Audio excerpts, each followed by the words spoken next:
Hello, my name is Melissa Dew. I am Executive Director and founder of Flourish of Cullman. We are a nonprofit that helps people with differing abilities live, work, and play as independently as possible in our community. And today I'm going to read Don't Call Me Special by Pat Thomas. Don't Call Me Special, Pat Thomas, illustrated by Leslie Harker. Some children find it really hard to join in with sports and games on the playground. How can you tell which ones? How can you tell? You probably picked out the girl in the wheelchair.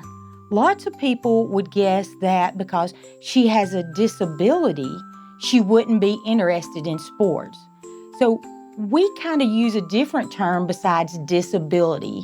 So for this book, I am going to be using differing abilities. So where you see the word disabilities, I will be replacing that with differing abilities because we all have different abilities.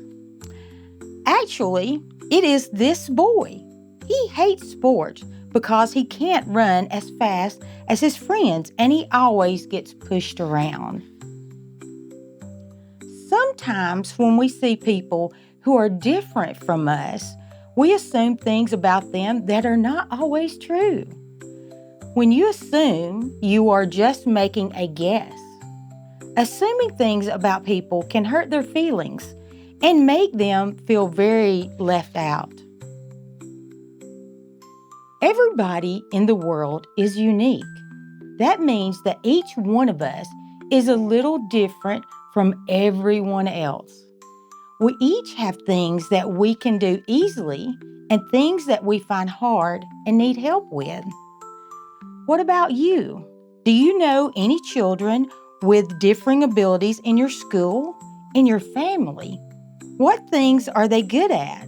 What do they find difficult? What are you good at? What do you find difficult?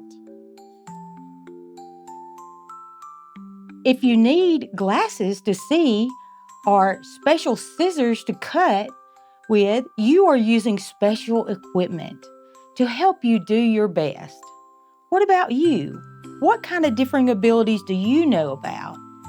Can you think of some types of equipment like glasses to help a person see that help people with differing abilities? Children with differing abilities often use helpful equipment too. They use ramps to make getting from one place to another easier. They have special toilets and sinks or special types of mics and keyboards to help them use the computer. Some children are born with a differing ability, and some have differing abilities because they have had an illness or have been in an accident. There are many different types of differing abilities. There are some where parts of your body don't work so well. There are some that make it hard to learn as fast as others. Years ago, children with differing abilities went to special schools with special teachers. Because of this, people started calling them special. Today, many people with differing abilities dislike being called special because it makes them sound too different from everyone else. How many children with differing abilities go to ordinary schools? That's because we know that the world is more interesting when we can all be together and learn from each other.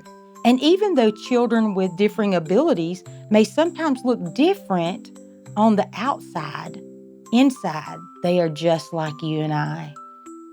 They feel angry and sad when they are teased, and they feel happy and confident when they are accepted.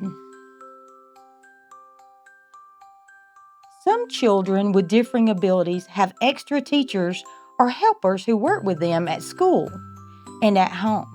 Sometimes these helpers are adults, and sometimes they are children in the class.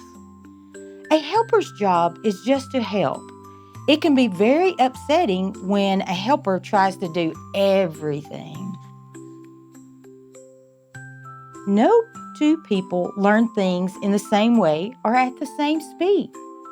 Some children who have a differing ability take longer to do or learn things, or they do them in a different way.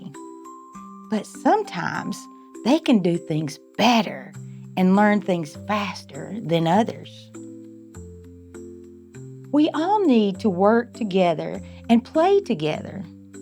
And with a little extra help, children with differing abilities can learn and grow and do the things they want to, just like everybody else. The end. Good night. Thank you for listening.